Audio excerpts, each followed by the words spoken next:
Welcome, everybody. Great to see you. I'm actually giving Satsang at a reasonable hour for myself for the first time in years. I'm not in Australia at the moment, I'm in Europe. So this is 3 o'clock instead of 9 o'clock. I feel much more sprightly.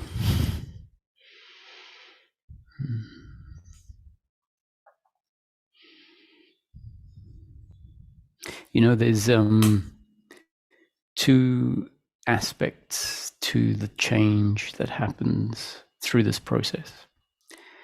And that one is the change of the intellectual understanding that feeds into a change in our capacity to rest in a different part of our being or a different part of self, a movement, you could say, from the conceptual self into, let's call it the real self, meaning it is not conceptual, it exists in itself, of itself, prior to thought. And that's an aspect of the human being that has been superseded, we can say, or overruled by the conceptual self that develops as part of the human growth process. And so that's why the journey is often referred to as a remembering of one's true self, because it is a process of essentially transcending the conceptual self that has come into existence and overruled the being. And what transcending means, it means finding that ground that has been forgotten. And so the intellectual understanding feeds into the process, and it becomes, and we might understand something and we find that there's a bit more capacity to drop out of thought from time to time into the real self. And then that then feeds back and provides more data, we could say, to the intellectual understanding. So then the intellectual understanding becomes even more closer to an understanding of what's available, because it's started to present itself. And that feedback loop continues to happen. And so in the process, it's very important, as far as I can see, based on how things unfolded for me and how I understand the process, for there to be a switching or a dual capacity or a change on the intellectual level, and at the same time a dropping into being. So I mention this because the conceptual sense of self can listen to the intellectual explanations, the concepts that I'm putting forward, and it could just reinforce itself by thinking it's about some sort of knowledge that you can write down in a book. But really, all of the concepts are there to hopefully aid in this transition from one platform to another, from the platform of the conceptual self into being. And so if the concepts start to become used as more fuel for the conceptual self, then hopefully something in our system, essentially the working mind and awareness, will become aware of that and realize, the thinking has grabbed hold of whatever concept it happens to have grabbed hold of, and is just chewing through as if it's trying to understand, as if the total understanding is about a continuous movement of mind. And in that moment, if one's lucky, if it's understood what has happened, the answer can be self-evident, and the answer is stop. The answer can come up spontaneously like a samurai sword, and just cut off that movement that is actually the opposite of what the concepts are really aiming at. So what I'm suggesting is that concepts can become fuel for an overactive thinking, where it is assumed that what is being pointed at is, or how what is being pointed at is known, is through, really understanding it intellectually. Whereas in fact, the real intellectual understanding always leads to a stop and be.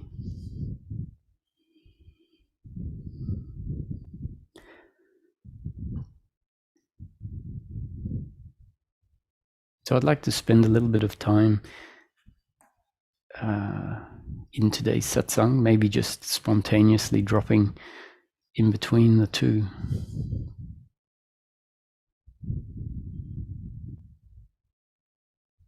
I think there is a power that can, or there is a capacity when describing the being aspect. When the being is being described, it can induce a shift out of the thinking side of our humanness into the being side.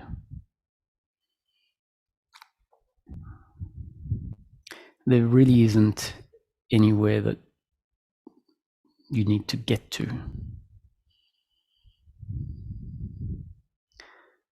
And sometimes this thinking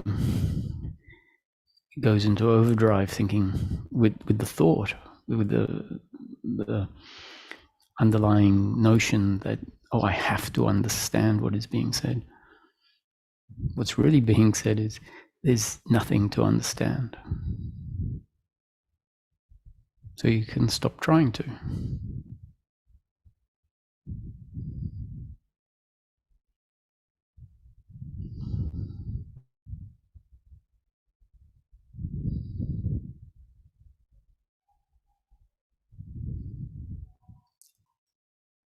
This is what's meant by the process of enlightenment is not a process.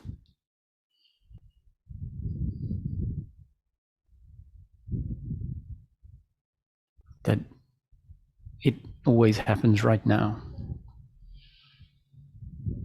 And that's pointing at the fact that the thinking mind, and even to some extent the working mind, which the working mind itself can be a block, can at any moment just drop away. It only ever does just drop away.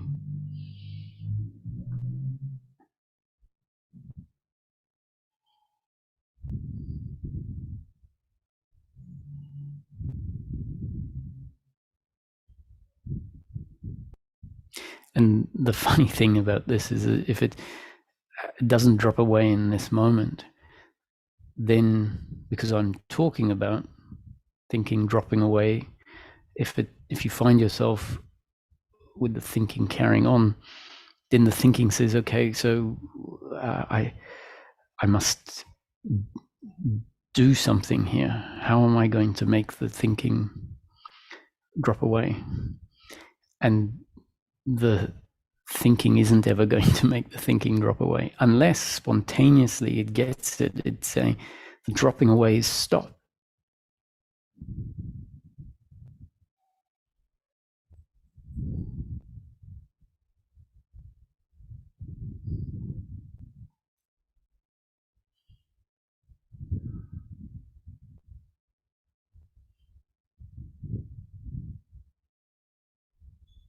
And this is why it's referred to as home, because, and it's never what we think it is. The moment that we first get a glimpse of a dropping out of living life through the conceptual mind, it feels like a return home.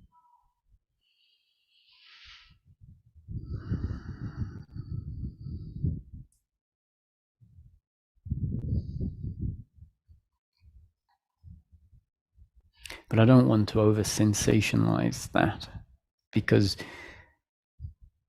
the irony is it's just such a simple thing. It's just there's nothing spectacular about it, and yet there is.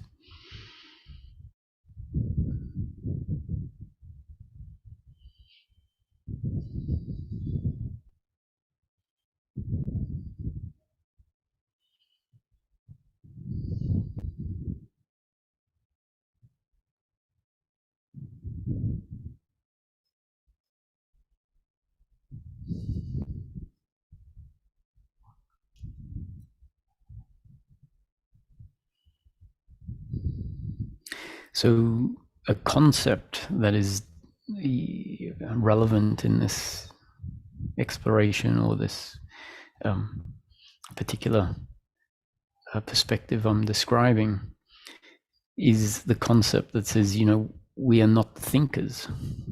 Thinking happens.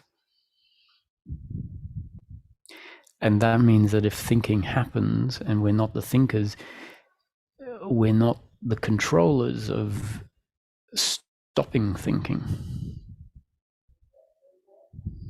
So when I talk about this shift out of the conceptual, living life through the conceptual framework or the conceptual lens, and the shift into a more true or authentic beingness, that's not a prescription.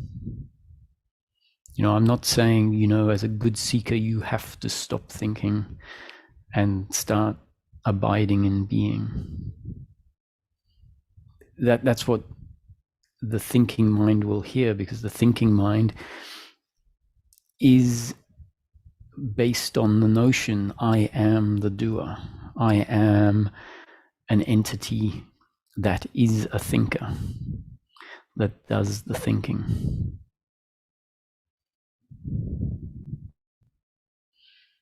Whereas the concept says, no, thinking happens, speaking happens, walking happens, breathing happens, emotions happen. In other words, emotions arise in a body-mind organism. Thinking happens in a body-mind organism. Pleasure arises, pain arises.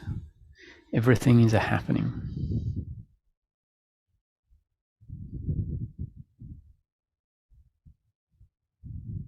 Now that description, and that's all it is, it's a description of what's going on. That description can bring about a perspective that we could call witnessing, which means it could inspire a stepping back of awareness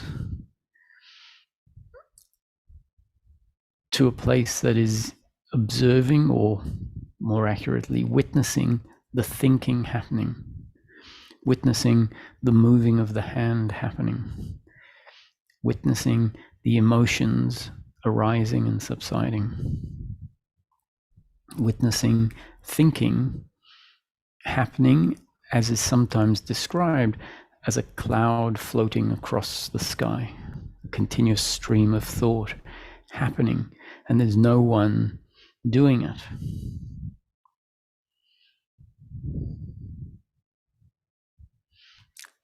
And if that witnessing isn't inspired by the concept, by the description, then understand that what is happening is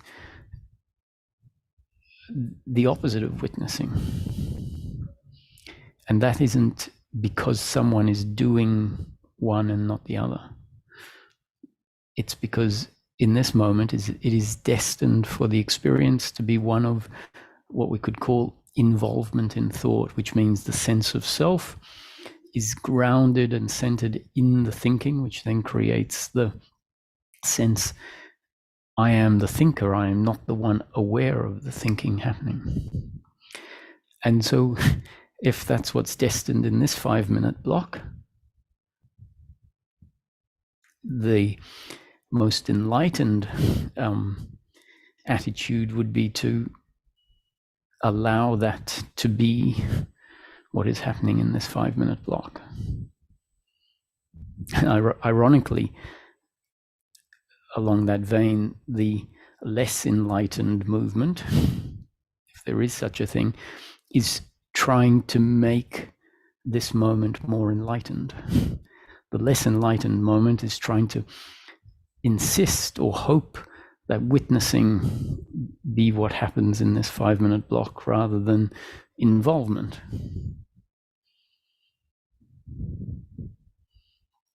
So that concept that everything is a happening, not your doing. And so if in this 5-minute block there is no witnessing, this concept also might at some point have the effect of creating a thought, as in a thought will happen that says, so what is there to do? And then it could be laughing. It's like, I clearly can't do anything if life is happening. And that can result in a relaxation with the fact that witnessing isn't happening. And that clearly is less suffering. That clearly is closer to peace of mind. One whole layer of the opposite of peace of mind has just fallen away when the thought might happen. So there's nothing for me to do.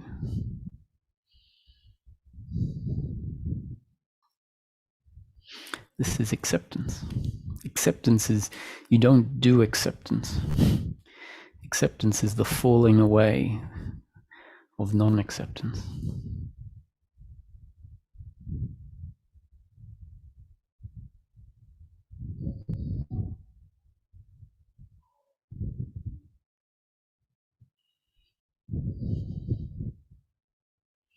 And these descriptions may at some point, not necessarily in this moment, but they might just arise one day when you're walking down the street and you see the particular movement of the thinking mind sort of insisting on, I need to make this happen,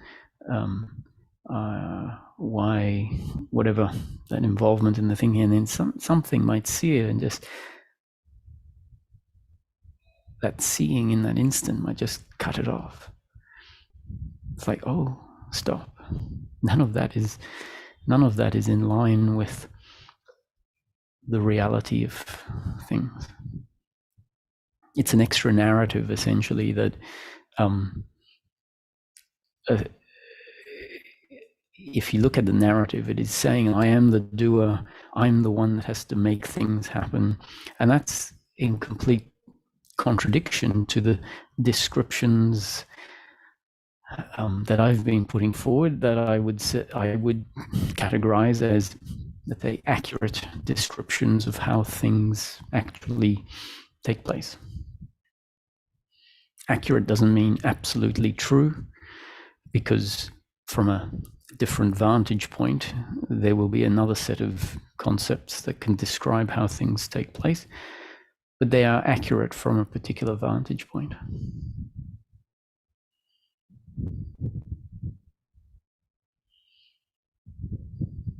So this moment is all there is. So you can forget about all the thinking, all the words I just mentioned, and bring attention to the moment. That really means bring attention to what there is awareness of. It doesn't have to be anything special. The room, the furniture, the walls, the sounds. and understand that the nature of self is awareness. The individual doesn't need to do awareness. So once again, you're off duty. You can just relax. And in that moment of doing essentially surrender, what we could call surrender might happen, which is the realization that life is happening and I don't need to make it happen.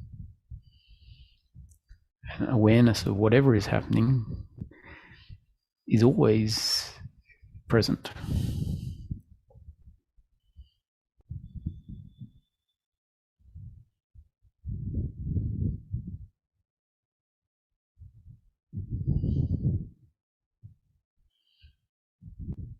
Now, thinking might accompany the awareness, but awareness is not the thinking.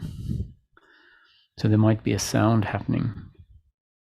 And because our thinking is so habituated to comment on a sound that might be happening in the moment, like maybe a neighbor renovating their house and some power tools might be, the sound of power tools might be happening. And a thought might arise, oh, I hear power tools. In fact, it's disturbing the present moment. That thinking is not the awareness. That is another component of the present moment that awareness is aware of. And that thought is just happening. And awareness that's always present is aware of that which is happening. Awareness is prior to thought, and it's prior to anyone doing it. It's the background, you could say. And all of the experience, all of what we could call phenomena, is arising within awareness. If it was outside of awareness, there'd be no awareness of it. So that's an interesting concept when we're playing around with what oneness means, or non-separation, is that on the surface the experience feels like the table is outside of what I am. But if it was outside of what you are, and in essence what we are on a very fundamental level is this awareness, if it was outside and separate from what you were, then there would be no awareness of it. So if there is awareness of it, it is actually, whether we realize it or not, inside and not separate from what we are. Clearly, I'm pointing at, when I say what we are, I'm not talking about the physical body, because the table is not inside the physical body.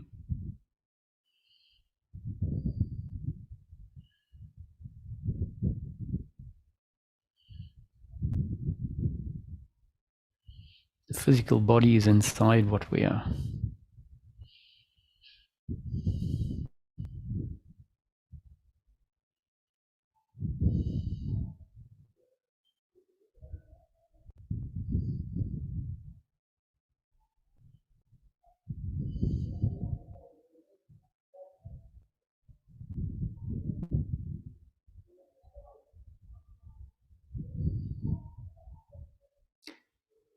What you are might suddenly become aware of the body as an object.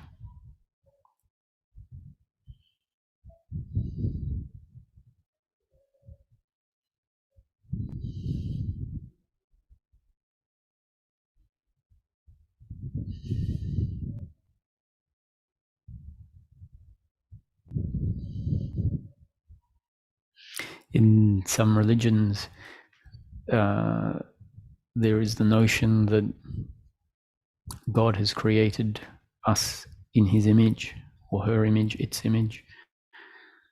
And straight away, I think, if we haven't been exposed to more esoteric or mystical style teachings, the assumption is oh, well, God must be physical in form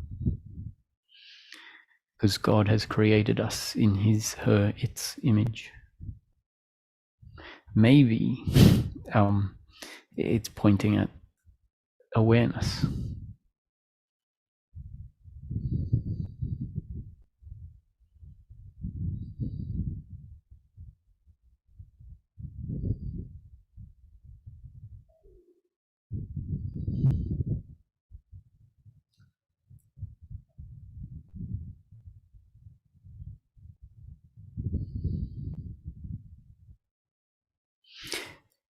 Remember, it's useful for some thinking of the working mind to play around with some of the concepts that I'm putting forward.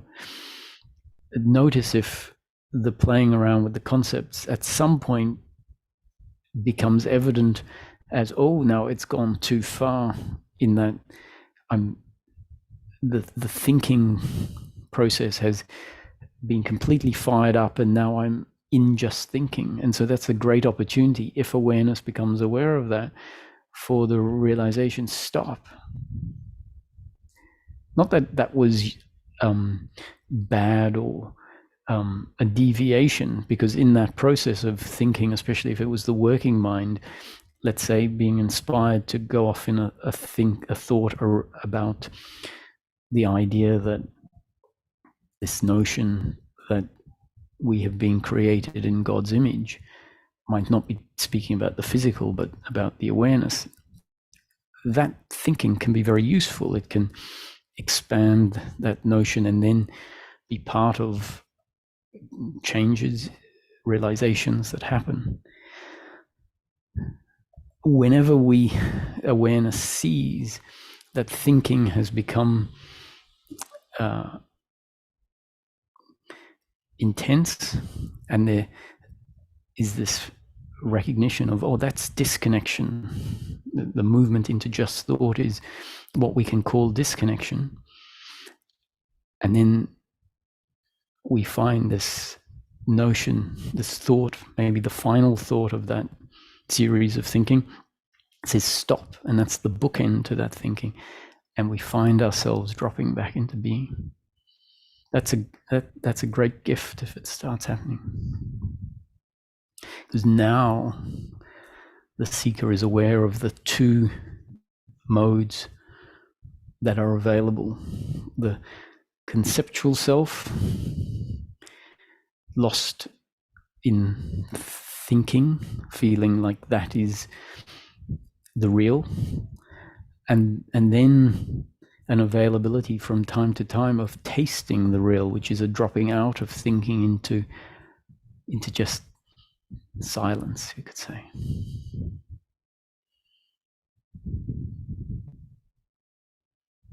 So the word silence really means the silencing of thought.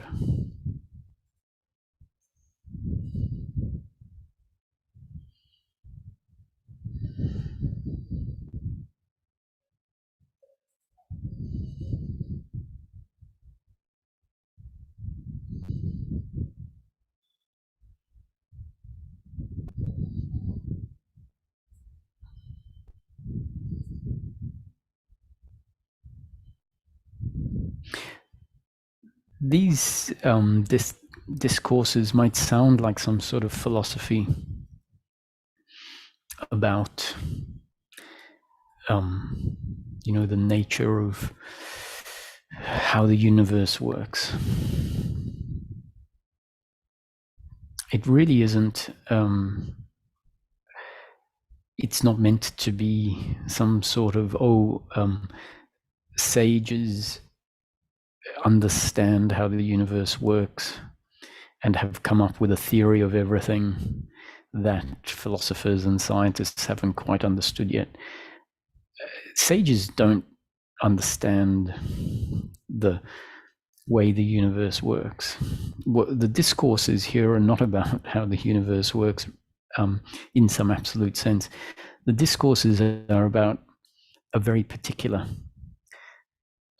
aspect of life, which is the movement towards happiness is one very practical way of describing it. Happiness for the human being. And when I say happiness, just so in case someone is listening for the first time, it doesn't mean a feeling of a feeling that we're used to, let's say, when things are going well and when we're getting what we want, that type of thing. Happiness in this context means peace of mind, and peace of mind really means connection to self, and in connection to self, it means a dissolution of the conceptual me.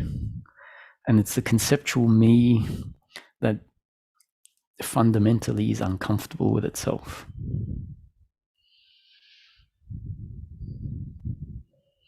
So when we find the conceptual me dissolving and find a groundedness in part of ourself that had been overlooked, forgotten,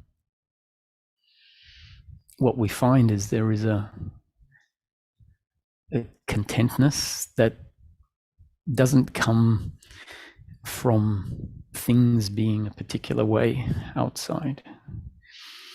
We find that that core of our being is self-content, self-fulfilled, which is why it's described as it is peace. In a way, it's not that the true self is at peace, but the true self is fundamentally, by its nature, allowing everything to be as it is, which is the very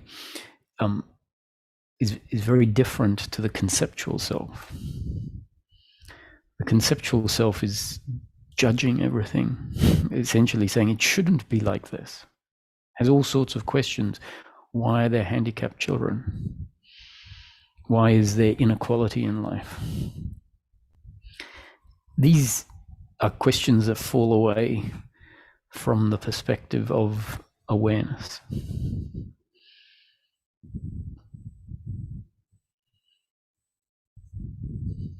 Awareness doesn't have those questions. We could say it doesn't have those questions because the intellect might have been given an explanation that allowed some of the judgment or some of the questioning, some of the doubt to fall away, which then allowed the simple beingness to kick in.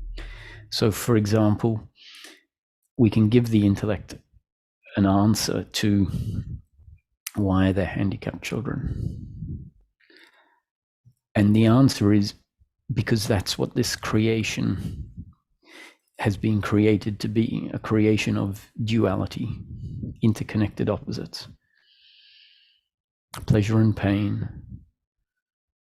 So Ramesh used to describe that in this particular manifestation that we are aware of, being a manifestation of interconnected opposites, if life creates wealth, it will also create poverty. If health exists, then disease will also exist. If saints are brought into existence, then psychopaths will be part of the manifestation. If there's hot, there's cold. If there's black, there's white.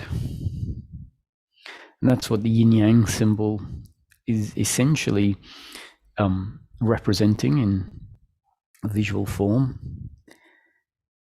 It's representing the whole and then describing within the whole the duality of the black and the white.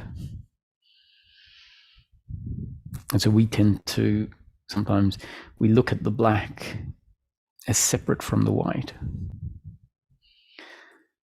And when we look at the world, our thinking mind will say, oh, that's black, that shouldn't be there.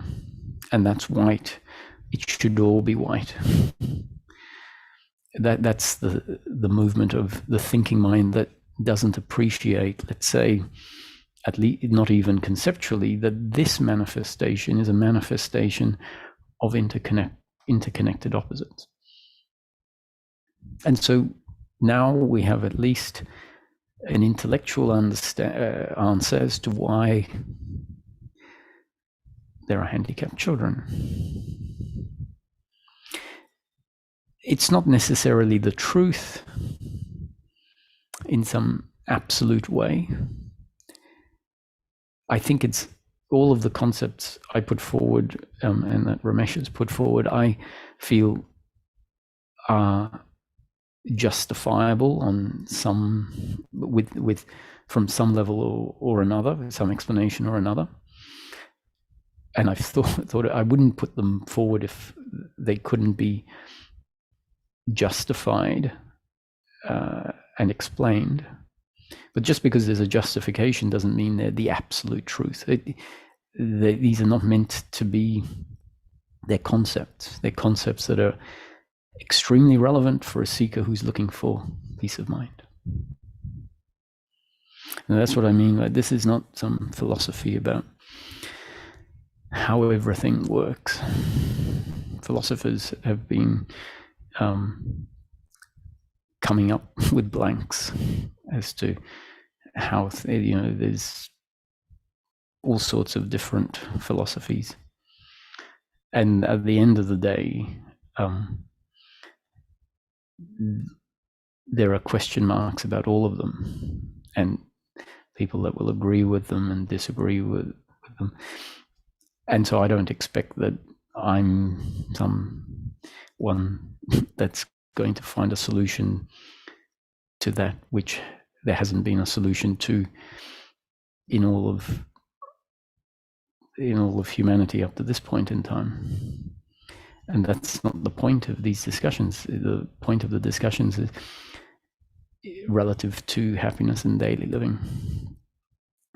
And so from that point of view, if the working mind can start to see life as it's described, that is what is likely to bring about just this very specific change.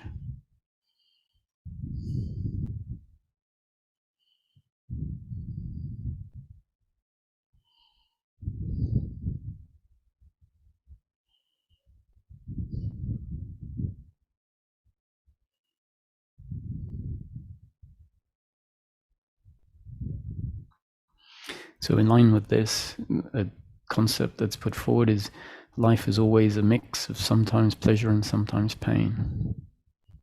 There's the duality of life on the surface level, on the experience level. That's the dual. And what does our thinking mind say? Thinking mind says, oh, I want life to be pleasure, pleasure, pleasure.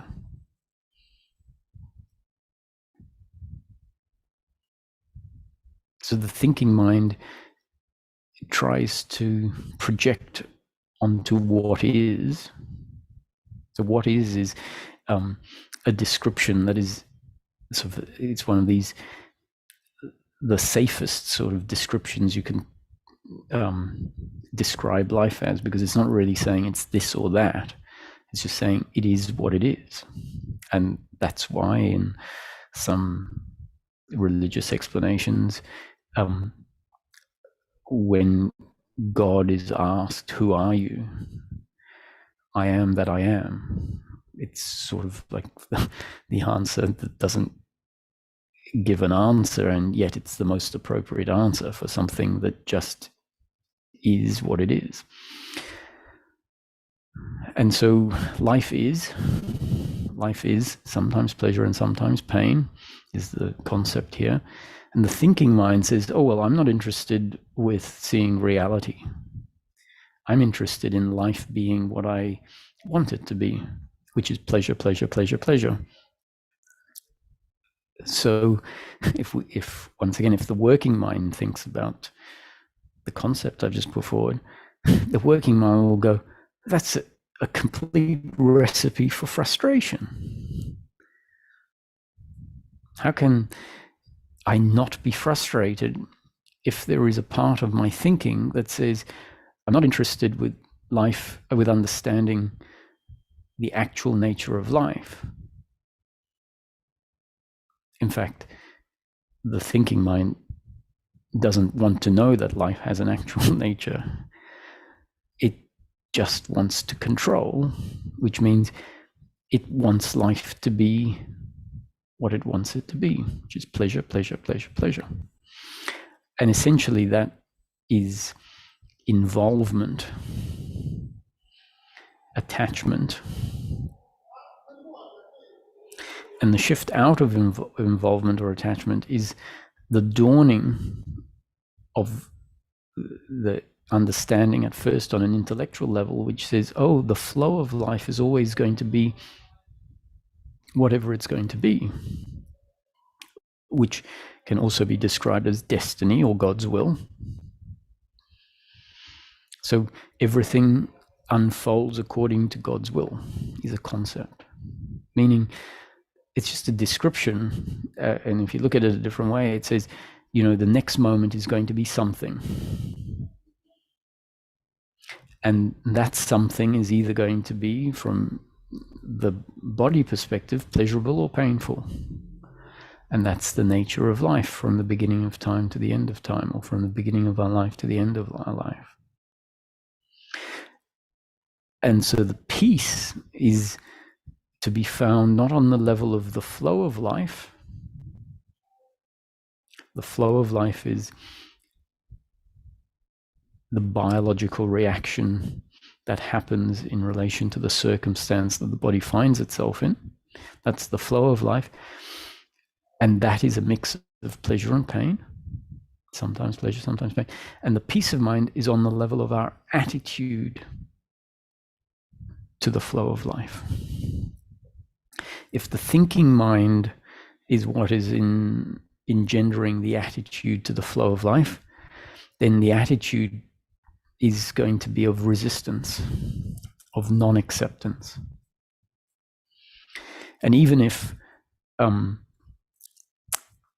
flow of life is pleasurable in a moment, in a particular moment, then the thinking mind will either want it to be more pleasurable, or will be worried about when the pleasure is going to end. And so when the attitude to the flow of life is through the thinking mind, there simply can't be peace of mind. There can't be happiness, contentment. Because the conceptual self, which is synonymous with the thinking mind, isn't fundamentally, its essence isn't peace. It's not even, we could say, real. It is all thought, very transitory, changing thought. And that, through a whole lifetime of that happening, is what there has become an identification with. We have identified, or we know ourselves as that thinking that isn't really real. And that's why there's no sense of meaning, sense of peace, sense of contentment. And when life is living us that way, there is doubt, there is a sense of lack of meaning, there is a sense of needing to find some truth. That's an intuitive movement that says something, there must be more. And what another way of translating is not there must be more, but an intuitive knowing that this is not it. What I mean by that is, this is not who we are. It might not be verbalized, but there is a movement, an intuitive movement away from being lived as the thinking mind. And if life brings about a change and we find ourselves living through our true self, or that which is real, that which is not conceptual, then all of these questions of meaning, of where to find contentment. So all of the movements that happen when we find ourselves being lived through the thinking mind, that just falls away. Because it's of the thing, all of that is of the thinking mind. It's a consequence, it's a byproduct of the conceptual self, the false self. So that conceptual self says, I need outcomes to be a particular way in order for my happiness to one day be there. So the thinking mind believes, makes it sound like the thinking mind is an entity. The thinking mind is a set of thoughts, and at the basis of all of the thoughts, the thinking mind includes the notion my happiness, my completeness, its completeness, which is, there really isn't an it, there is just thought, which has become consistent and habitual, so it creates a sense that it is an entity, an identity. The notion is my happiness will be found in the flow of life. I need things to be this way in order for things to one day be okay.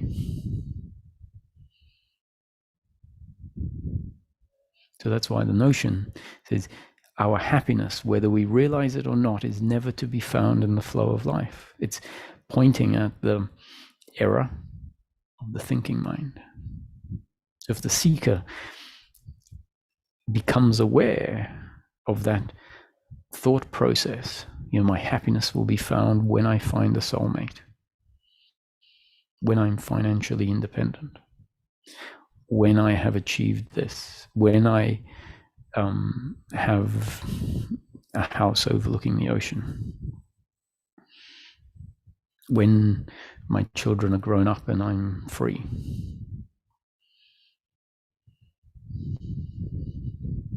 Your happiness is never to be found in the flow of life. That's just a description. And that description can become part of our up-to-date conditioning. And if it dawns on us what that really means, the working mind might become aware of the movement of the thinking mind that is setting down these rules. Oh, my happiness is to be found once I get somewhere, once the flow of life unfolds a particular way. And if it clicks in the moment, that's ignorance. That's what's moving me in the wrong direction. And you might be able to see that it's moving us in the direction of more and more thinking. We can spend a whole lifetime never turning inward. Turning inward is the stopping of the ignorance, right? The stopping of the misunderstanding. So the gift is if we start to realize what the suffering thinking is, which means the thinking mind, what I'm describing as the false self. That's when, and an understanding that's taking me in the complete opposite direction to what is truly yearned for. That's when the stopping might happen and a resting in being happens. And there is a at-homeness, maybe. There is a recognition, this is acceptance, which is not something, once again, not something I'm doing. Acceptance is simply the dissolution of the thinking mind. I'm sure you've heard the notion in various teachings, there is no problem in life unless I think about it. And when our thinking is habitual and doesn't ever have a gap in between the thoughts, that just seems like a, sort of idealistic spiritual cliche. There's no frame of reference within our own experience that says, I know what that means. And it is true. There is no problem unless I think about it. And from that, if there is no space at all, where no sense of someone having touched outside of the thinking mind, then, the thinking will say, but what if suddenly, someone I love dies? There's a problem. It's undeniable. There's a problem. Whereas it might be evident, if the movement has started to happen, evident what it means that, yes, that has happened. And yes, on some level, it is going to be painful. And yet, from the perspective of what we could call awareness, or the deep sense of self, where that sense of self doesn't have the same movement that the thinking mind has, there can be an appreciation that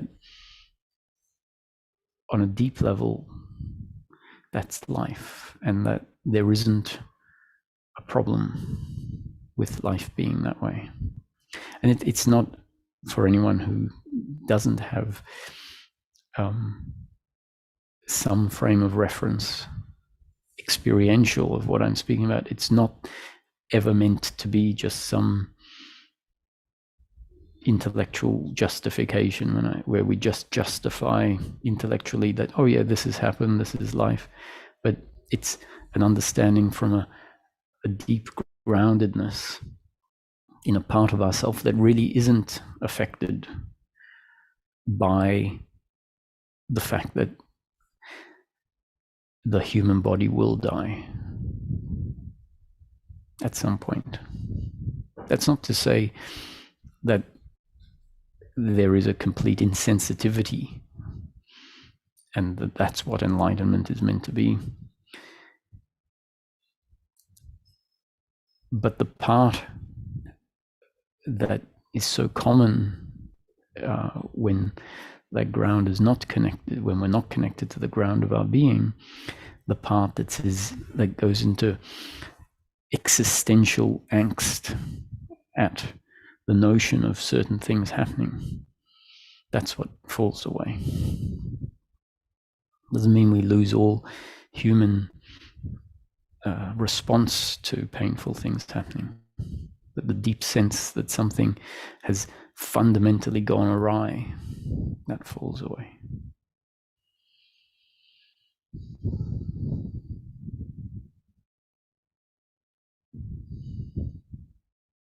So in summary, I'm just phrasing it a bit differently to the commonly put forward concepts in the teaching.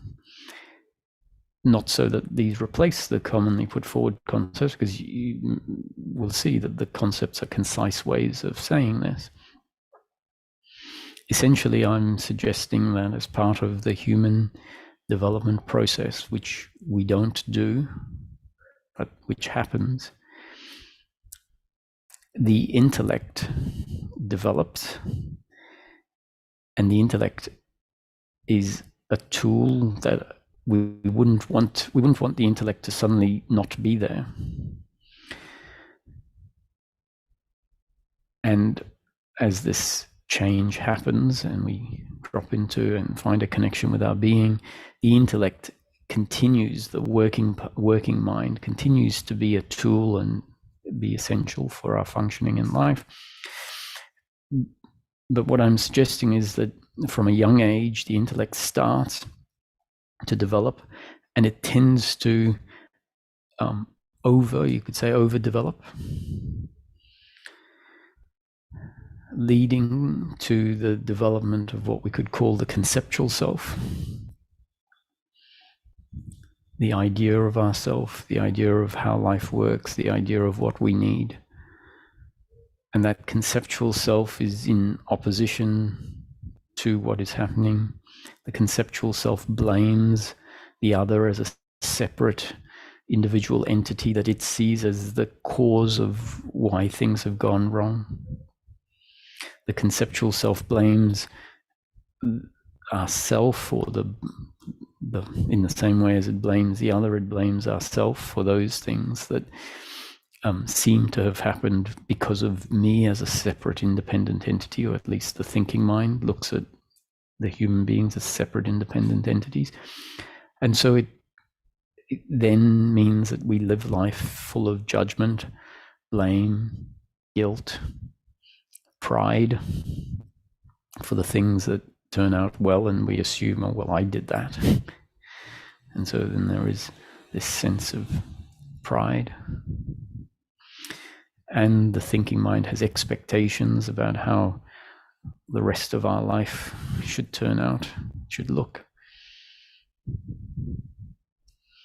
And as well as the expectations, there is generally a great sense of worry and anxiety that things won't turn out that way.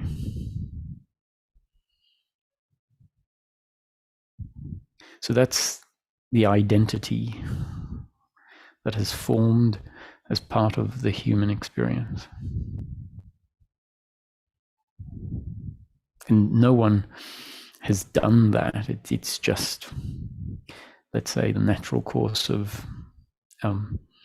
human development.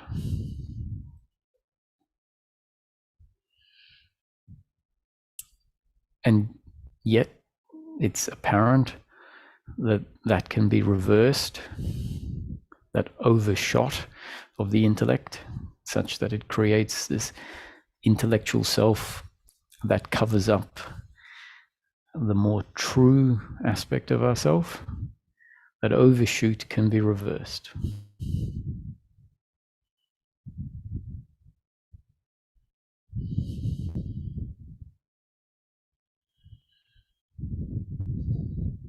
And the reversing of that overshoot is essentially the dissolution, the gradual. On the one hand, we can say gradual, and on the other hand, it's very spontaneous, outside of time.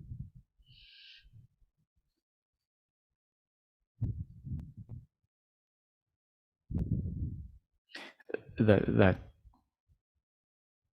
reversal of the conceptual self reveals or allows the true self to shine through,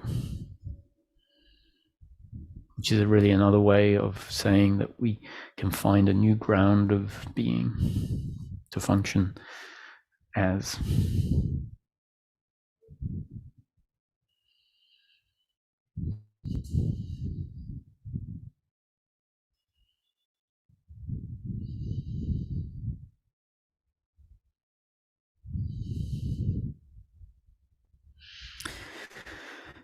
I'm not sure if there's any hands up. Let's see. There we go. Hi, Tom. How are you going? Yeah. Hi. I wanted to explore a little bit the idea of, and I struggle with this. So when you talked earlier about awareness encompassing objects outside of yourself, I get that part. That part I can relate to pretty easily. The part where that I struggle with, and maybe this is one of these intellectual things where I should be saying stop, but also in the teachings, you sort of hear the idea that the objects gain their existence from awareness, or and so ultimately are made of awareness, and that's the piece that I struggle with the most, and I've been thinking recently that it's maybe just the understanding will come eventually, but I wondered if you could talk to that a little bit.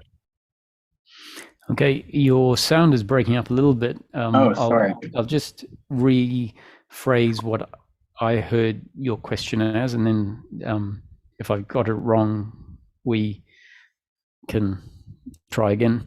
So essentially, you're asking for me to talk a little bit more about how the notion that awareness brings objects into existence, and talk a bit more about the idea that objects arise within awareness.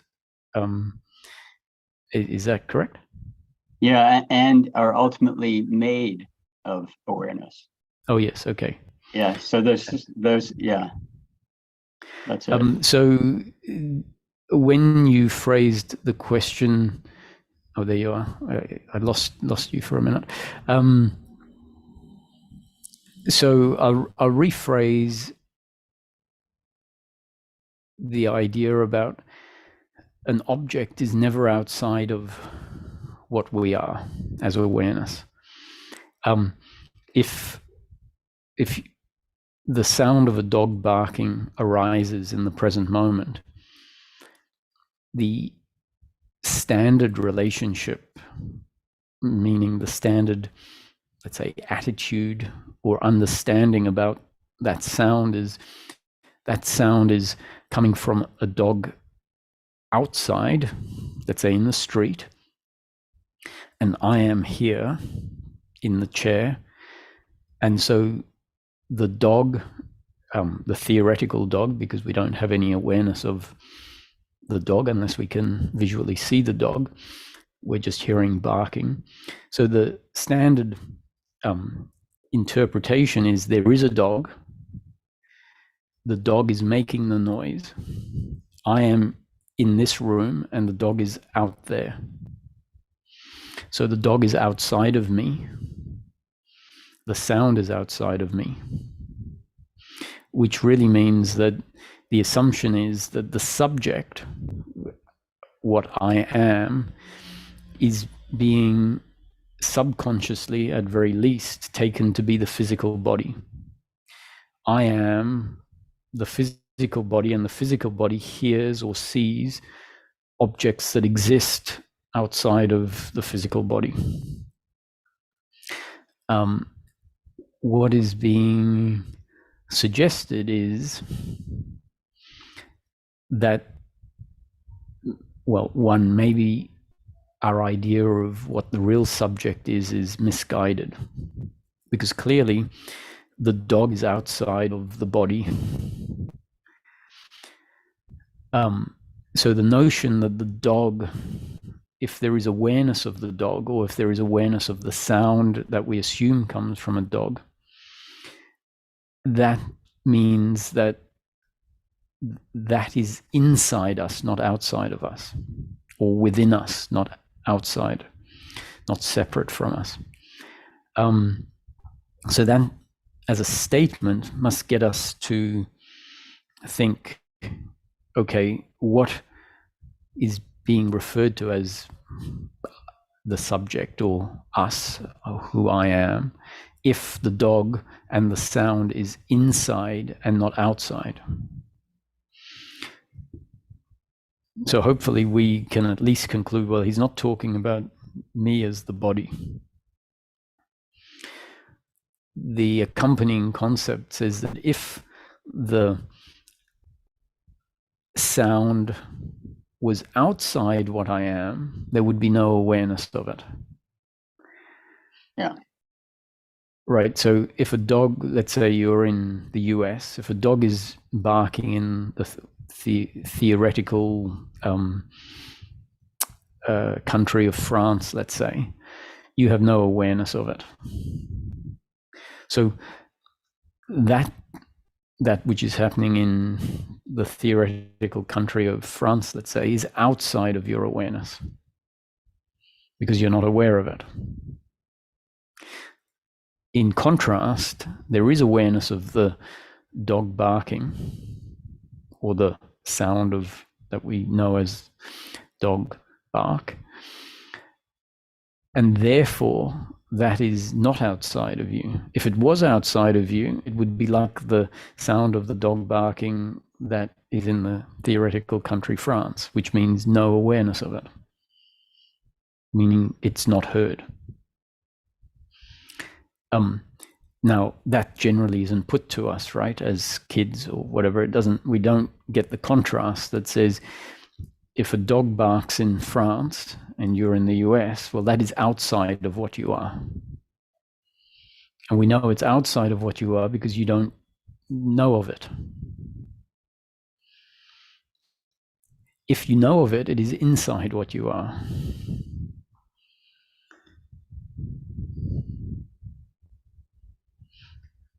What you are in this context is awareness. Now, what the function of awareness is to be aware of, to know what in philosophy is referred to as qualia. Qualia is the subjective experience of life, the vision, the sound, even the sense of who you are is not something that you can describe to someone else. It's not something that can be measured, but there is an undeniable experience of it. And if we say there is an experience of the taste of strawberry, the sound of a dog barking, there must be awareness as what we could say is the fundamental component of any experience. And so we've been experiencing things our whole life, and we don't have to make any effort to,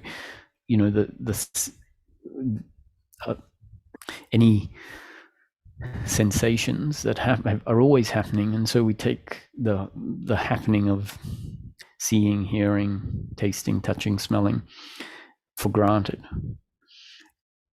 It's very important for us to realize that the fundamental aspect of experience is awareness. Take awareness and experience falls away. That's essentially what happens in deep sleep or when you're under sedation. The faculty or the functioning of awareness has been switched off.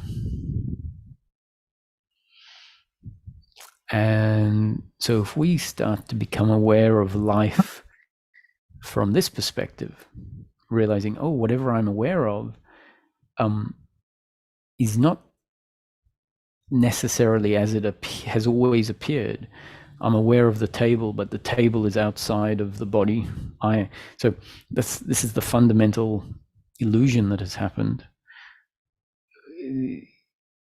It feels like the body is that which is aware. And so then the body has essentially been attributed the label, the title of subject. The subject and the real subject is awareness and not the physical body. It turns out the physical body is actually an object that awareness is aware of. You can stick your hand up and realize that that is no different to the table, and it has to be inside of what I am because there is awareness of it. Until our deeply ingrained beliefs are challenged, we would look at our hand and go, yes, I, the body, am aware of my hand.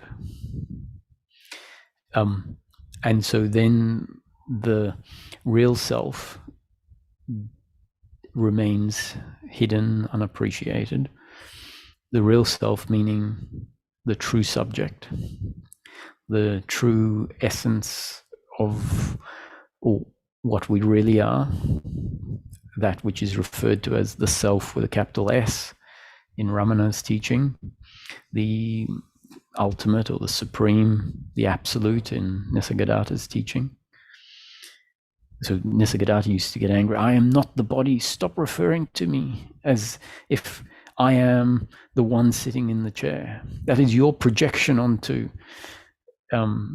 your idea of who you are, and therefore your idea of who I am. I am not the body.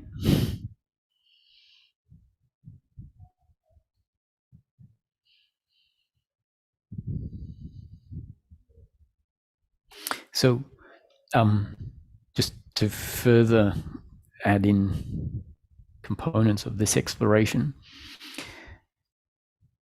if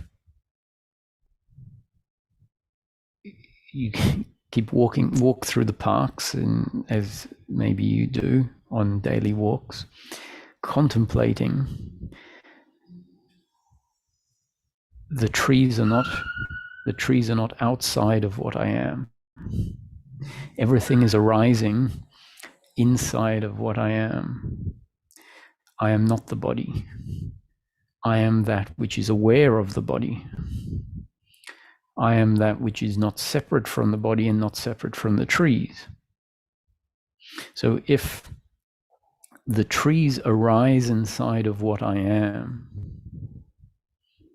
by default, what I am is not referring to the physical. The trees clearly don't arise inside the physical body. So the trees, the ocean for that matter, if you're standing on a cliff looking out at the ocean, now give me some latitude with words here. So I say if you are standing on a cliff, the body is standing on a cliff. That's not really what you are.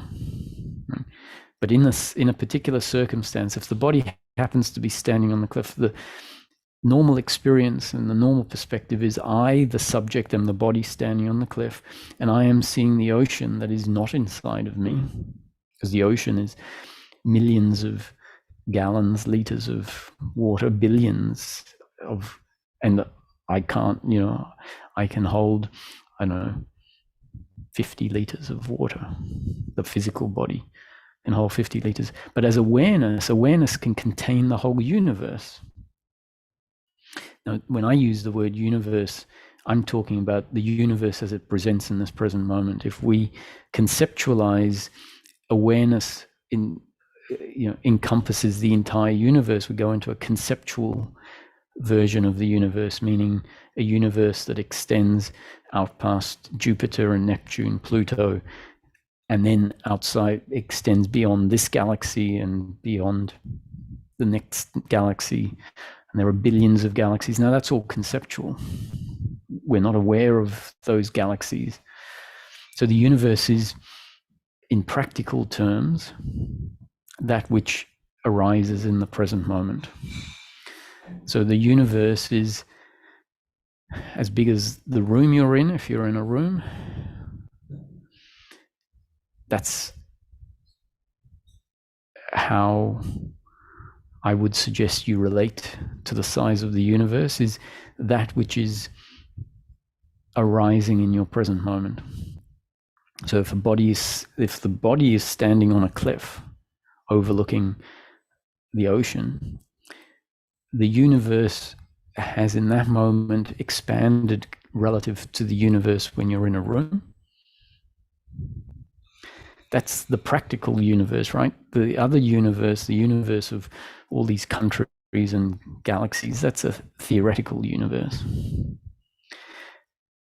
And you might see that the volume of a room is whatever, 1,000 liters or 100,000 liters, whereas the volume when the body's standing on a cliff is much vaster. And all of that is comfortably fits into awareness. So awareness is prior to space and time. Space and time comes into existence as part of the experience that is present. This is why, from one perspective, we can say space and time are not real.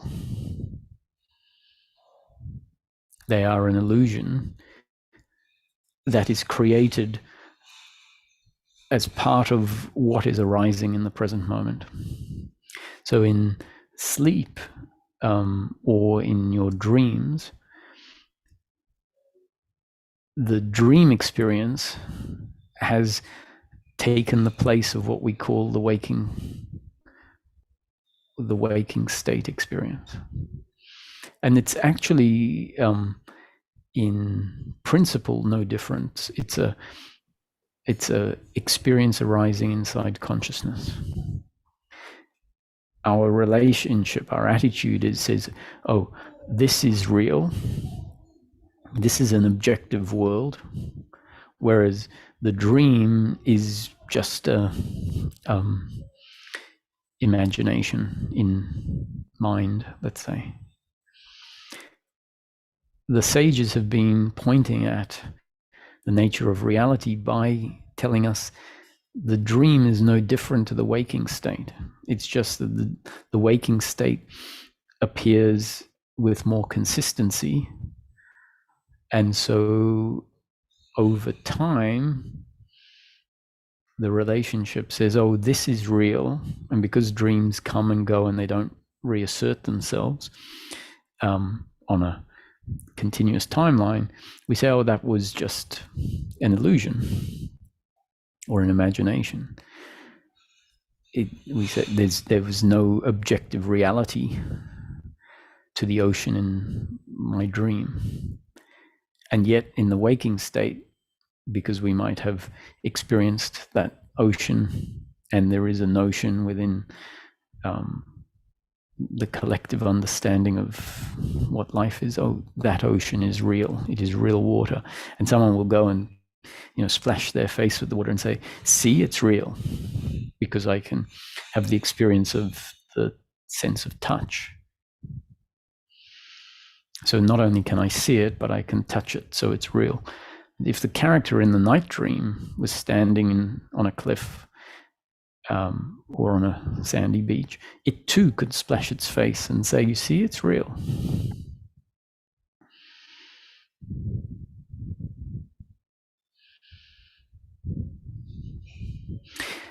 So this brings into question, is the table that you can knock on, how real is it?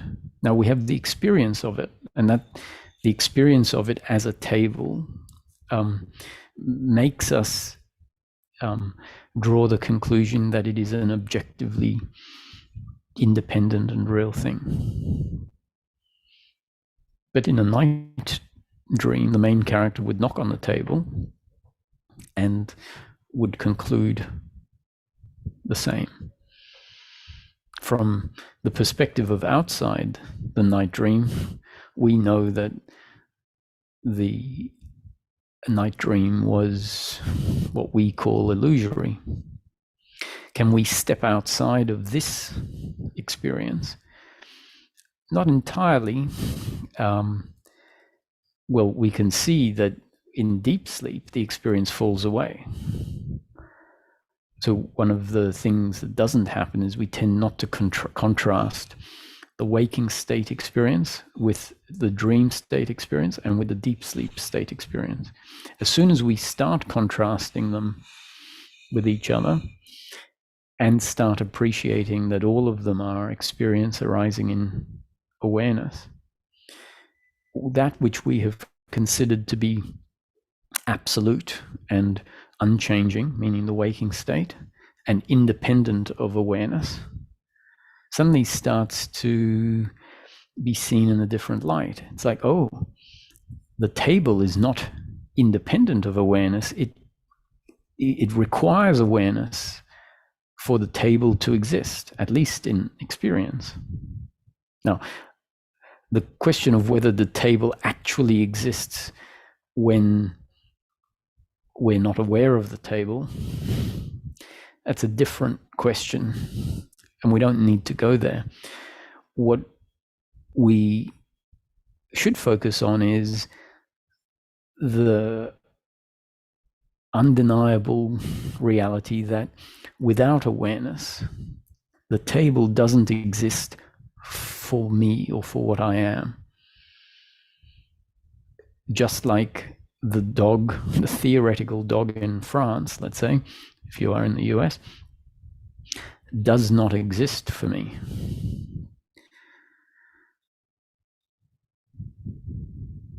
That's what we're doing, is really coming down to an exploration of the present moment, independent of some of the deeply ingrained assumptions that have been set in place that may not be as true as we think. Now, if you look at a night dream, it becomes clear that the experience, meaning the I know, sun on the skin while you're swimming or at a beach in a particular dream. The sand, the water, the body doesn't exist independent of the awareness or the mind in which the dream arises. As the content collapses or is replaced by new content,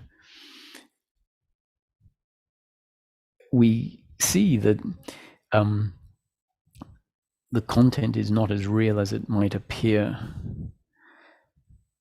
and it's not independent of. So the main character can't jump outside of the mind in which the dream is happening. It doesn't have an existence independent of the awareness. And similarly, awareness from one perspective doesn't have an independent existence independent from the present moment content. That concept is a little tricky because some of the useful concepts is to say awareness always is, and it's the content that is always changing.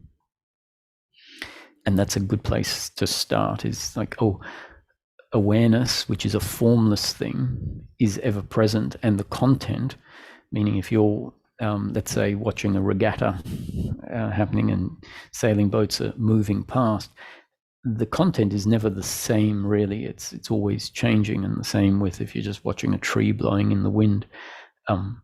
It might look like it's generally the same, but if you start looking more specifically, the content is always changing, very much like each frame in a movie. And what we are, as far as this investigation goes, is the unchanging awareness that is the background for the ever-changing content. And so the content is not separate from awareness and is therefore essentially made of awareness. We might say, how's the wood made of awareness? That's where you have to go back to the night dream and realize that the experience, this is what's meant by it's an illusion, the experience is meant to create the illusion of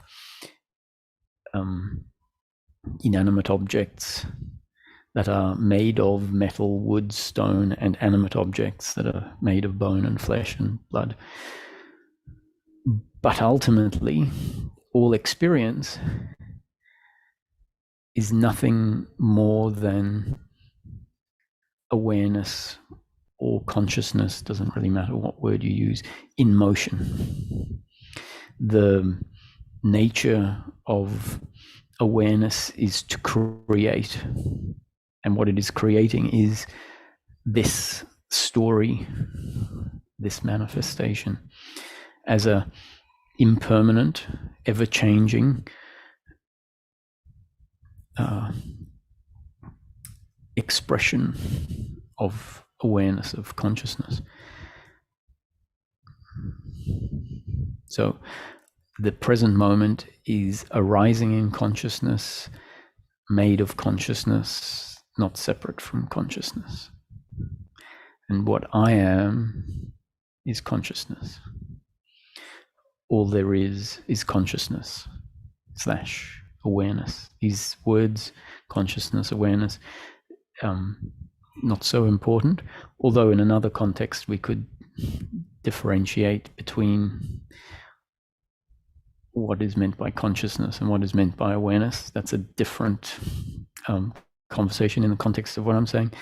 Consciousness or awareness, let's stick with awareness, because that word awareness is a good descriptor of the nature of the background, to be aware of the content.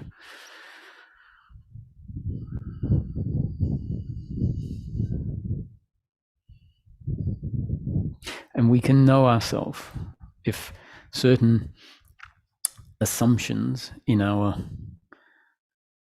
system collapse, then the rigidity of experiencing ourselves as a separate object from other objects, that shifts, that loosens up.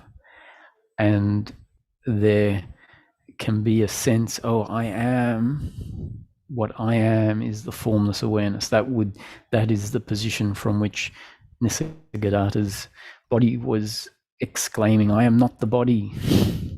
I am that which the whole universe arises in.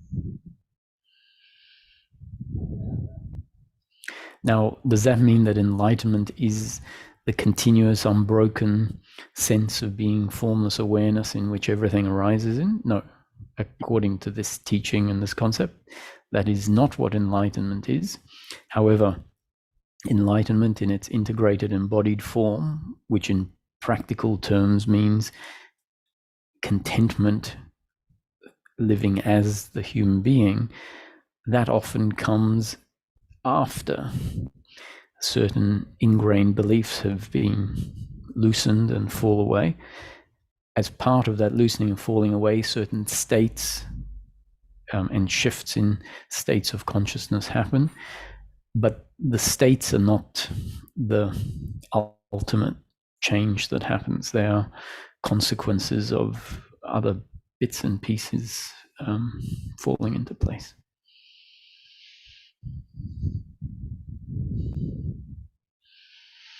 Well, that was a very thorough answer, and I thank you for that, and I'll definitely re-listen to that. Thanks. Yes, and it's not really meant to necessarily make experiential sense in this particular moment.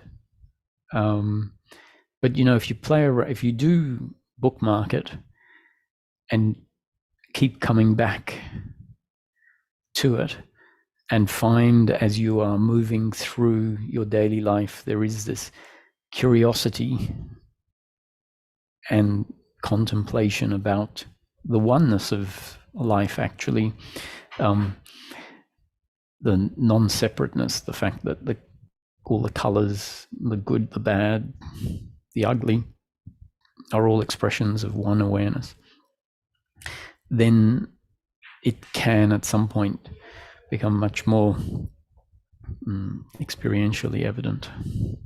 Well, and it's clear to me, you know, in the dream state that everything is made of consciousness. I mean, that's, you know, crystal clear. It gets a little murkier, you know, when I try to apply it to the waking state. So thank you again. That was great. Yeah, and the dream states to me are a mirrored down version that we have access to see, where we don't really have a perspective outside of the waking state, at least before certain shifts happen.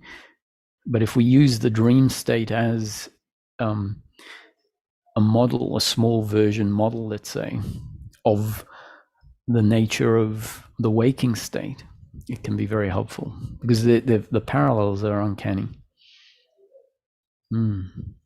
I see there's two more hands up. I'll go to Ranko, and I can't see who's the other is, but I won't go beyond those two because oh, and Gurleen. Okay, so go to Gurleen first. Thanks, Tom. Hi, Gurleen.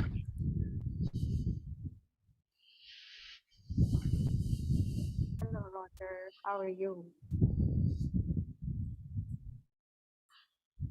Can you hear me? Yes, I can now. Great. How are you? So, sorry, say that again. How are you? How's your...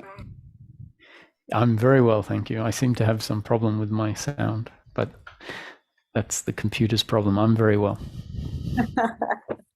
Great. It's much appreciated that you are holding these sessions while you're traveling too. It is very valuable, I believe, to all of us. So thank you for making this happen. You're welcome. My pleasure. So I wanted to ask, well, two questions, but based on the time, we can just do one today, maybe. I wanted to ask about vulnerability. So how would we define vulnerability based on this framework? And it seems like a... Just say that word again, the key word. I missed it. I missed it. Vulnerability. Oh, vulnerability. Vulnerable. So Vulnerability. Yes. Yep. And is like, it seems like a psychological movement, but I was wondering if there is a biological aspect to it as well. Yes, there is. Okay, so then this notion of biological versus psychological, a biological reaction versus a psychological reaction, is an important concept, and it needs to be defined within the notion of the teaching, because the word psychological will mean different things in different contexts. The same as in the conceptual framework, we have the working mind and the thinking mind. And I was talking about the thinking mind being synonymous with the false self, being synonymous with where suffering is brought into existence. Suffering being guilt and blame, expectation, worry, and pride, meaning this movement that, you know, wants life to be a certain way, thinks that one's contentment will only be found when life is perfect, etc. That's the thinking mind.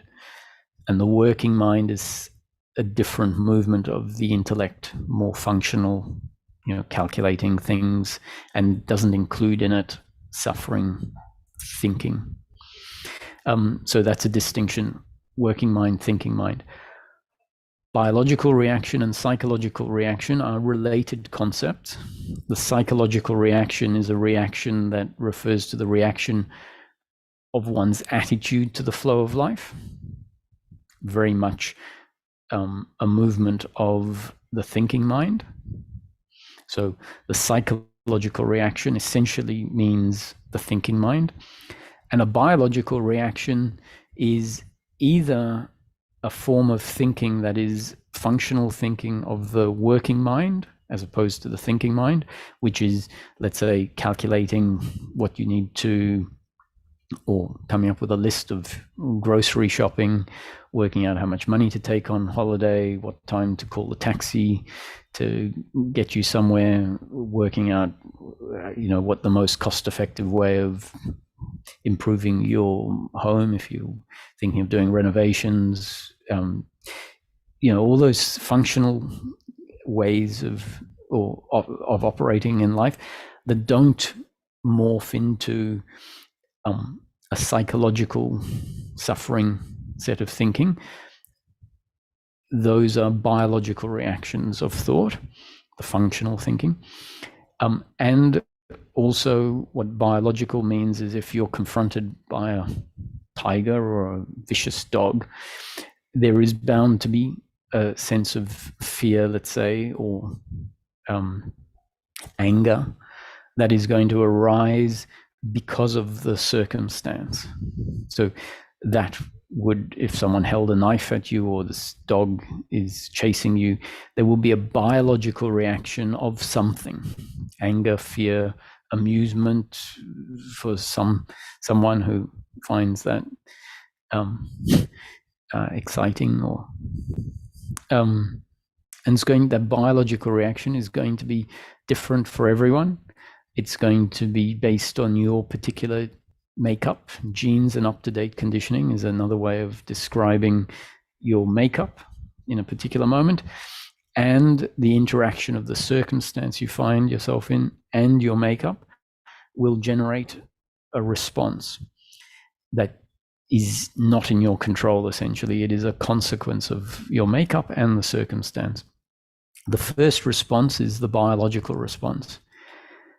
Because of the existence of the thinking mind and how the thinking mind is attached to pleasure, it wants life to be pleasure, pleasure, pleasure, and doesn't want pain, then very quickly in life, the thinking mind arises also spontaneously, also based on your makeup and the circumstance. So the thinking mind is also not in your control, but something that is just happening, just like the biological reaction.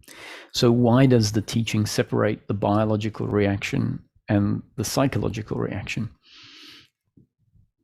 The reason is because the psychological reaction is often a commentary, a judgment that happens slightly after the fact, and it is a judgment, a commentary about what happened in circumstance. Now, that psychological movement can happen almost simultaneously to the circumstance, and it can carry on for years after the circumstance. So the psychological reaction happens horizontally in time. The biological reaction happens vertically in time in the circumstance. That description is very important because the psychological is a commentary about the circumstantial. They tend to not be seen as two different layers of thinking. And so describing them as two layers of thinking is important. If they're described as two layers of thinking, eventually we will start to see the two layers of thinking. The two layers that initially are welded in terms of how they are experienced, welded together, which makes it seem like there is just circumstance. And what the teaching is saying is there is circumstance and there is your attitude to circumstance. Circumstance includes your biological reaction to the circumstance, and the psychological reaction is your commentary about what the circumstance means about you or about the other. And it's all of the shoulds and shouldn'ts and the associated manifestations of the thinking mind, which are in their intense form are experienced as they're not experienced as thought. So anxiety is a good example of something that is experienced as very much in the body, and we could call it an emotion or a feeling. At its root, it is very intense commentary. So if you feel anxiety, if you really go into anxiety, allow it to flower and be, at some point you might become very evident of what the commentary at the root of the anxiety is, and it will be essentially a fear of an existential fear of being a threat by life, or being threatened by life. Because to the physical and the conceptual self, life is extremely threatening. If we have the conceptual self that I need, in order for me to be complete, I need life to be perfect. We can see why that to the conceptual self, life is a very threatening proposition, because life turns out irrespective of our desires and expectations. So vulnerability, the word vulnerability, we need to see it. It can relate to several different aspects of life. The body is vulnerable to disease, to famine, to attack from another, or attack from an animal, or simply attack from a falling stone or falling tree branch. So the body is vulnerable.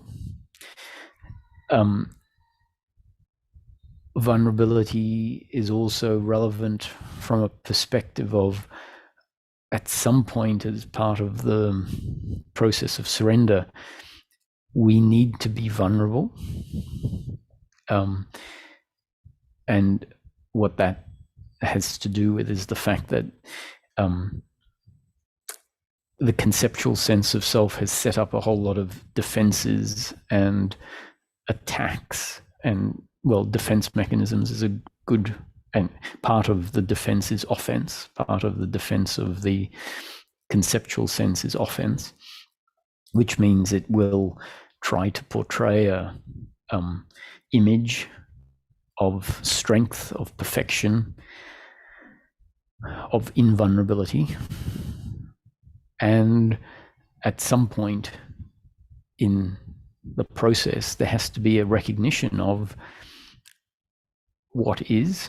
And so we will have to acknowledge the vulnerability of the body, and hopefully acknowledge the fact that the conceptual self tries to portray an image of invulnerability, whereas in fact it is the opposite.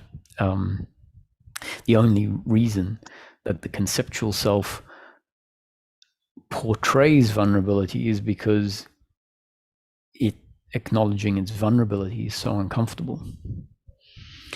And so if we play with that, then we will, so let's say the psychological self invulnerability has fallen away, or has been seen and is being looked after. At some point we need to say, yes, the body is vulnerable. I am not perfect. I have my shortcomings, and I have my good points, and that has to be something that is embraced. And is that a problem? Is it a problem to our happiness to acknowledge vulnerability? And I suggest no, not at all, because the truth of the matter is that vulnerability on a surface, on a flow of life level, exists. On our attitude to the flow of life, that vulnerability is not a challenge. It is not a spoiling factor. It is not a deal breaker. The attitude that actually needs to stem from a groundedness in what I'm referring to as the true self. The true self is not at risk because of the various vulnerabilities that exist in the flow of life. Now, the conceptual self can't fathom how being vulnerable, the reality that the body is vulnerable, that the body is not perfect. The conceptual self, the thinking mind, the psychological self, simply can't understand how that's okay. It can't, and it doesn't need to. The redeeming factor is in our true nature, and as the grounding into that happens, what we will find is that I acknowledge the vulnerability of the body. I acknowledge that, at best I have another 60 years to live. The likelihood is it will be half that, and it might actually be tomorrow that this body dies. So that's the reality of things.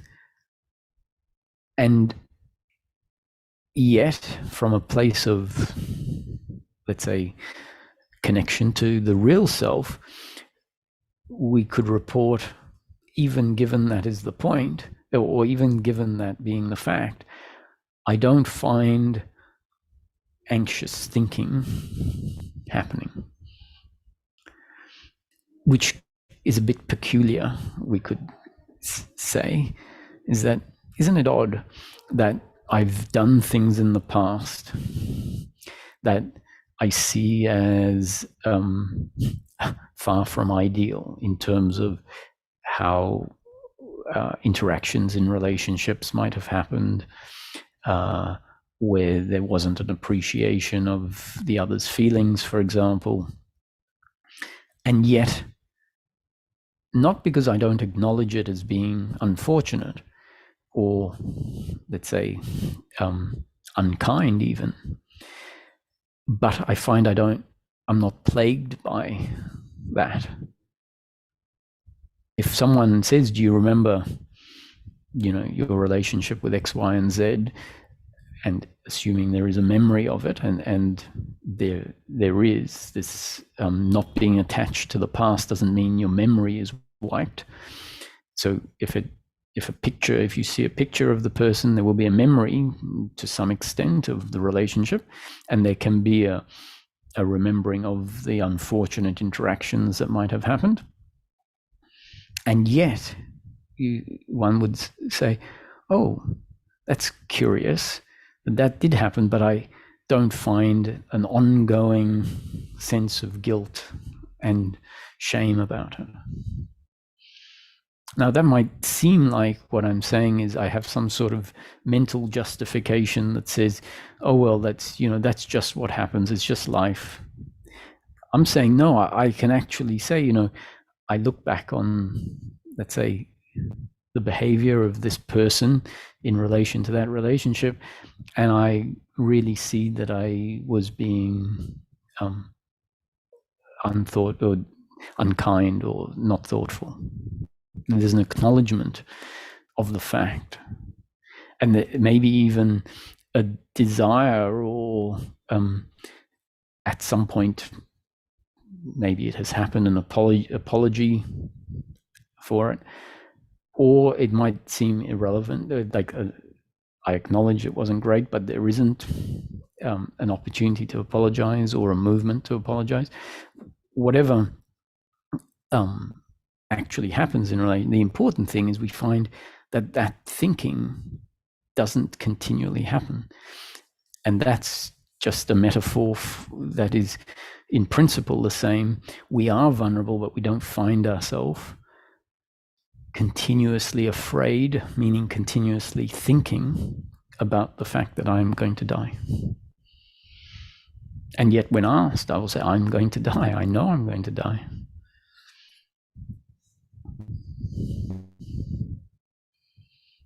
Yes, thank you. That was a very well-rounded description of vulnerability that I didn't even think about that word holds the meaning for. So what I was also wondering about this is, so vulnerability, when we were talking about it being necessary to take out the facade of that invulnerability self-structure of the psychological self, so it's appreciated as a very taking off the load of suffering kind of movement. However, that same movement in itself seems to be a movement of suffering or coming from suffering. So like in my investigation, it seems like there's a touch of shame and an attachment to love or being understood or connection. It seems like that you just open up, feeling that, oh, I'm allowed to be vulnerable here, that kind of feeling. So is that something that's purely psychological, or does it, or can it also have a biological aspect to it, like anger or fear? Just describe the particular vulnerability you're talking about again, because not the whole thing, just in relation to relationship and the desire to be loved and vulnerability in relationship, I think you're talking about, right? Yes, and it seems like there's a flavor of shame there when that appears to be the movement. So it seems like a psychological self mechanism. However, the curiosity is that, is there a biological aspect to it also? Well, as with all of these things, there's an accumulation in the system because of the way that we've known ourselves. And so often when we start playing around with something like, let's say, vulnerability or anxiety, we're sort of undoing the chains that keep the trapdoor locked on those feelings, because it's become evident, yes, this is a topic that needs to be looked at. And so we're opening up trapdoors that previously the system has said, keep that closed. We don't want to go there. It's too uncomfortable. And there's a paradox with in life, is that when the thinking mind grabs hold of a particular circumstance, it creates what we could call vulnerability, or what is a form of vulnerability. But in all of that, there is a suffering and there is an uncomfortableness. And once that load and that way of thinking has been released and dissolved, we'll find that there is a vulnerability that is just biological, that doesn't have all of the historic suffering and sense of me intertwined into it. So when we start looking at a topic like vulnerability, I think there's going to be a mix, inevitably, of vulnerability that contains the sense of self and suffering, and at its root, or what all that past sense of self and suffering has built itself on, probably is just a biological vulnerability. And so it can be a bit confusing, because we might say, oh, there's nothing, from an enlightened perspective, there's nothing to suffer about. And yet what we find is suffering around vulnerability. And the way that I would try and reconcile that is, yes, the suffering grabs hold of the biological and builds the load of suffering around that. So when we start exploring vulnerability, there's going to be suffering around vulnerability, and at some point we'll see just the biological vulnerability. So I wouldn't try to transmute all vulnerability into it only expressing itself as biological, because the fact is it has been locked away as suffering. And so it needs to be experienced, I guess. And in the experiencing of it, there will be more of an appreciation of the attitude of doership and attachment that has in the past been turned into this particular load that you're investigating. Thank you, Roger. Much love to you and Daniela as well.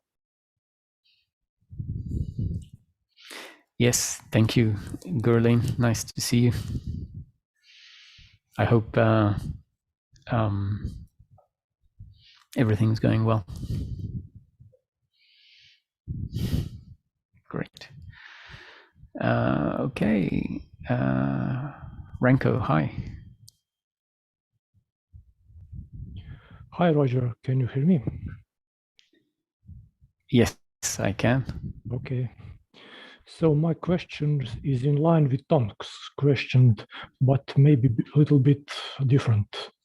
Maybe some nuance can come up. I found this question in different discussions, and I find it very interesting, and maybe it is good to clarify it.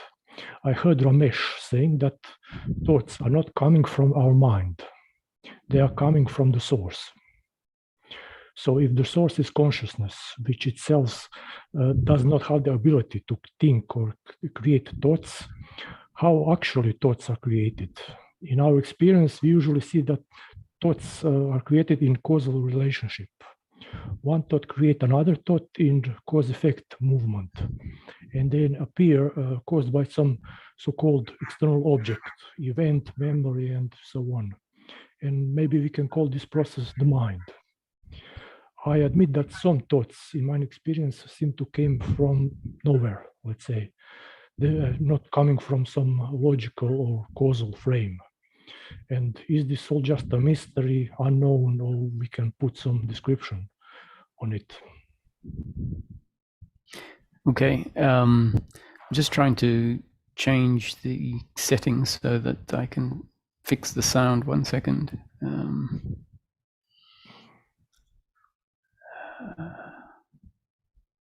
I think one of my speakers is malfunctioning.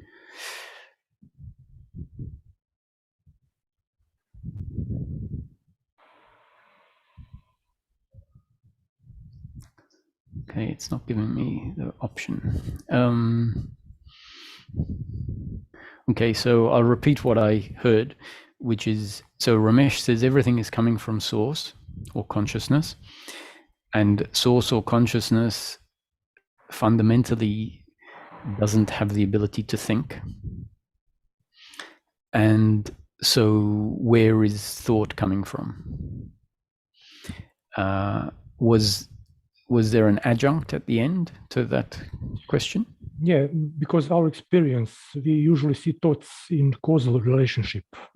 One thought creates another thought, and they appear caused by some so-called external object, event, memory, and so on.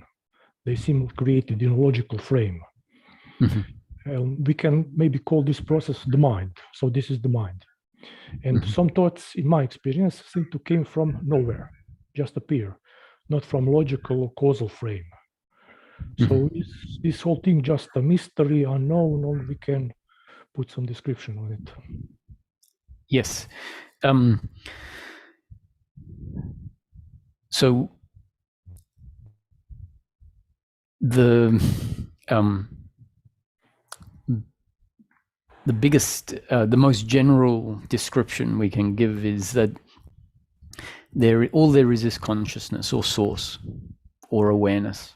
Depends which teaching you are listening to as to which one. So Ramesh used to like saying source. That makes a lot of sense. Everything has come from somewhere, and even that is not an absolute concept. But for the sake of what we're talking about here, it's very useful to run with the notion that if it's here, it must have come from somewhere or from something. And we don't know what that something is, whether its basis is time and space or causality. And we don't really need to know. We can just say the world is caused by, and I'm using words loosely, source. Everything in the universe is a result of source. Now, so as that we don't create this notion of source and that which is outside of source, we then bring into the notion that source is source at rest, and source at rest is nothing, no manifestation, the absence of phenomena, so no humanon. And at some point, source at rest becomes source in movement. So source at rest is potentiality. And the reason we use the concept of potentiality is because if we say source at rest is not potential, then it is dead. And potential is, in physics, it's a very specific word. It means the opposite of kinetic, which is movement. So potential turns into actualization. And so source at rest turns into source in movement. The description of source that I like to use to complement this notion is that it is infinite creative potentiality. Now, we, because of coming from our interpretation of how things happen, say, well, if something is created, there must be an intention. Source must have an intention. The reason that I like to describe source as in its non-manifest form as infinite creative potentiality is because it now takes away the assumption of needing intention. Because if it is by nature creative, when it turns into something, what it turns into is going to be creative. We could say a masterpiece. So if the nature of source is creativity, it just becomes something, and something that is creative. And we look at this world as it presents itself to us. Let's just look at it as the way as science tells us that at some point there was a Big Bang, and so we can look at the Big Bang as the movement from potential to kinetic, from at rest to movement. And remember, we're not saying that, we're saying source has become the movement. Source has become the expansion of time and space.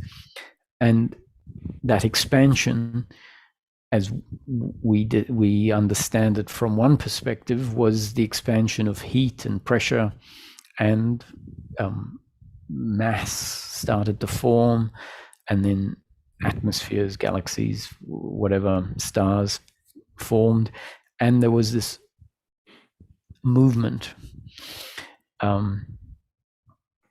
from the less complex to more complex, the theory of evolution, let's say. And all of that story of time we can look at as the creation. And source doesn't need to think, it just becomes. And that source we can call God. So God has become the story of time.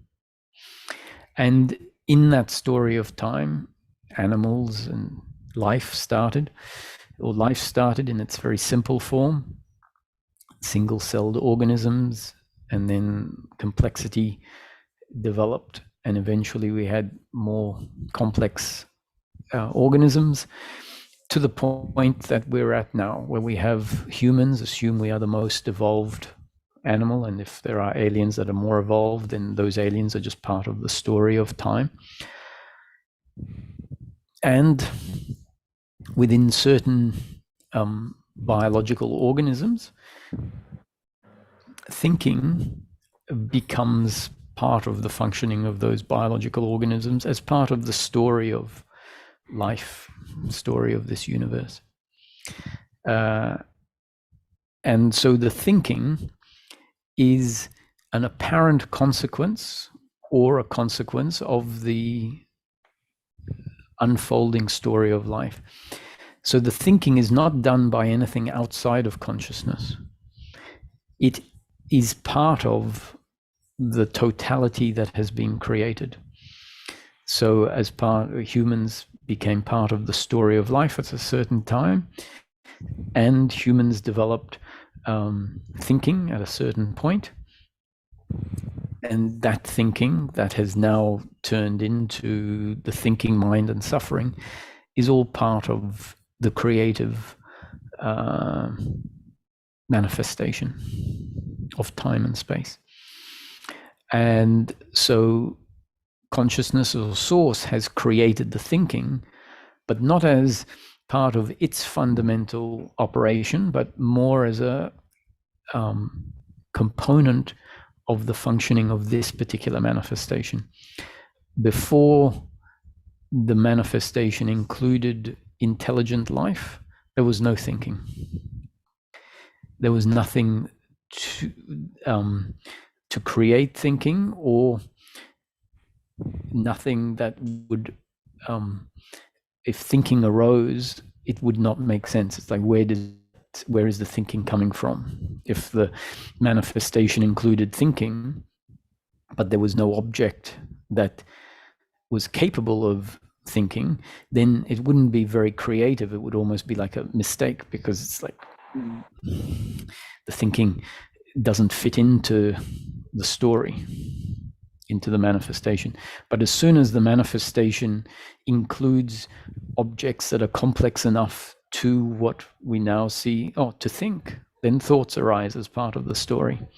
So the thinking is not, essentially, it's not an attribute of consciousness, except insofar as everything that arises in the manifestation is a particular expression of consciousness in this limited expression. Understanding that ultimately the nature of consciousness is infinite. But the infinite needs to collapse into the finite to be to be a manifestation.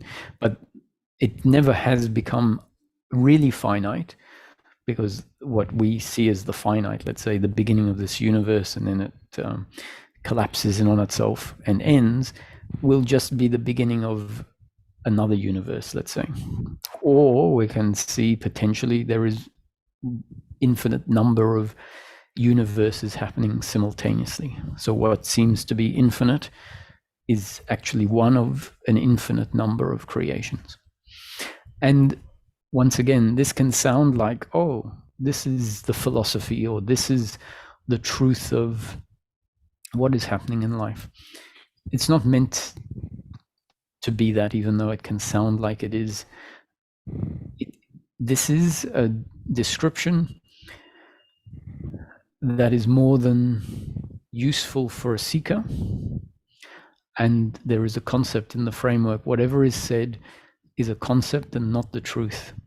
The only truth in the manifestation is the impersonal sense of awareness, or the impersonal sense of I am. Why is that important? Because ultimately the movement that we're speaking about is a movement out of the thinking mind into being. That is what is referred to as the impersonal sense of I am. And the descriptions shouldn't be treated as the ends. They're just a means to the end. And that's why so many teachings say, at the end, the concepts become irrelevant. They are not the understanding. They're just useful guidelines or ways of seeing life. It's a helpful new platform to stand on. And I think if you might, hopefully you can see that this explanation, consciousness at rest, absolute nothing. So if consciousness at rest was completely at rest, no aspect of it in manifestation, absolutely nothing exists. But not dead nothing, potential nothing. Potential nothing becomes the manifestation, the universe. And in practice, from your perspective, the universe is that which is arising in the present moment. And fundamentally, what we have forgotten or overlooked, taken for granted, is the awareness that is essential as part of experience. And if that is something that we wake up to, we realize, then that is a very significant shift relative to, let's say, this topic of vulnerability, where there is a movement into an aspect of self that allows there to be happiness for the human being. There allows there to be a falling away of so much that plagues us when the thinking mind is relevant. So take the concepts that Ramesh put forward and that I might be elaborating on relative to the notion of this happiness in daily living. Yeah. And we can see that creativity in us also, in our daily life. So in that relation, we can relate to that as a source is also have this creativity, because it is also in us as some main movement in our lives. Yes. So if we see life this way, that it is source in manifestation, then we are part of the manifestation. The other is part of the manifestation. The animals, the inanimate objects, the rocks, the cars, the tables are all part of the manifestation. And how it unfolds moment after moment is according to the creative story. The end will be one way or another. We could say that it already exists. The beginning, the middle, and the end have already happened. But from the perspective of the individual, we are seeing it apparently unfold. If attitudinally we say, yes, the end, I don't know what the end is, but it has happened. Or it is, Ramesh used to say, it is in the can. The story is in the can. And that helps if we can see that my movement, my words, the thoughts that arise, your questions, your thoughts, your actions are all part of what we could call God's will, or the unfolding of the story of life, the creative manifestation of consciousness, what in Hindu is referred to Maya, a play of consciousness, or Lila, a play of consciousness, and Maya is the illusion of time and space, let's say. If we can have that attitude, then we say everything is predetermined. Now that's not, sometimes the thinking mind says, oh no, that's terrible. It's not much different. It's always been like that. The thinking mind just thinks that it is somehow creating what happens next. So if we say it's all predetermined, it doesn't change the fact that what is predetermined is a mystery, and that what is predetermined might have me going on a certain path, and then at a certain point in time, a thought arises which appears as my decision, where I change direction. So acknowledging that, or running with the notion everything is predetermined, doesn't mean that your fate then is going to, let's say, if you feel depressed, the fact that it's predetermined doesn't mean that the depression can change into freedom or freedom from suffering. If it does, it changes because it was predetermined. And if it doesn't, it's because it was predetermined for it to remain a particular way. And so this attitude is so freeing. It's like, oh, so I don't need to worry. And that I don't need to worry doesn't mean we become complacent, because the thoughts that make us do something or not do something were never ours. They were always part of the story of life. And so when we say, oh, I can relax, that doesn't mean that a feeling of hunger isn't going to arise in the next moment. And if the feeling of hunger arises, what happens is the body gets up and goes to the fridge. And now with this attitude, we see, oh, I am being lived. I've always been lived. So we will continue to make decisions. Now we see it as an unfolding of the story of life, and it becomes much less personal. And that perspective means essentially a surrendering of the thinking mind and a more groundedness into being. So that's how I would relate to this notion that everything is arising in consciousness and unfolding according to source. It takes away the belief in personal doership, but doesn't take away the impulse, the biological impulse for us to do one thing or another. So intellectually, we might hear this and say, oh, if I'm not the doer, then I'll just sit on the couch all day. And that, once again, would be a misunderstanding. No, you can't sit on the couch, because the story of life is unlikely to have you sitting on the couch for the rest of your life. Yeah, it is excellent explanation. So I have no more questions. Very good. Well, I thank you all.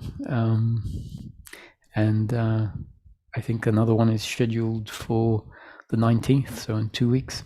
So you're all welcome. And I look forward to seeing you then.